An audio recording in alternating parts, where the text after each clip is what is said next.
तो मेरी हो गई है छुट्टी और मैं इन तारे ज़मीन के मेन कैरेक्टर से मिलने के बाद अपने घर के लिए निकल गई। मैं आप लोगों को बता दूं कि मेरा आज का दिन बहुत ज़्यादा स्पेशल था, क्योंकि जो मैंने आपको पहली चीज़ बताई थी कि मेरी ट्रांसफ़र होने की बात हो रही है, लेकिन मुझे नहीं लगता कि मेरे को वो ट्रांसफ़र इतनी ईज़िली कर सकते हैं। क्योंकि जब से हमारा सुप्रीम कोर्ट में कैफ़े खुला है, उसके बाद से जब भी स्टाफ का पास बनता है मैं ही बनाती हूँ। पहले दिन से आज तक मैं ही बनाती आई हूँ, और इवन यहाँ के मैनेजर को भी ये नहीं आता कि कैसे पासेस बनाए जाते हैं।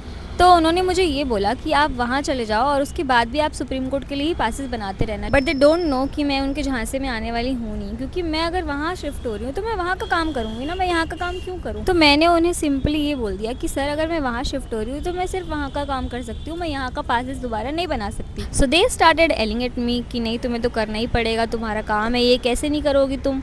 सो आई पोलाइटली सेड कि सर, आपको जिससे भी बात करनी हो आप कर सकते हैं, लेकिन मैं एक तरफ का ही काम करूँगी। अगर मैं वहाँ शिफ्ट हो रही हूँ तो मैं वहाँ का काम करूँगी, अगर मैं यहाँ हूँ तो मैं यहाँ का काम करूँगी। सो उसके बाद मेरे मैनेजर काफ़ी सन्नाटे में चले गए और उन्होंने बहुत देर तक तो मौन व्रत धारण कर लिया था, और वो उसके बाद फिर कैफ़े से निकल गए बिना हाय बाय किए, जैसे मैंने तो उनसे पता नहीं क्या ही बोल दिया हो।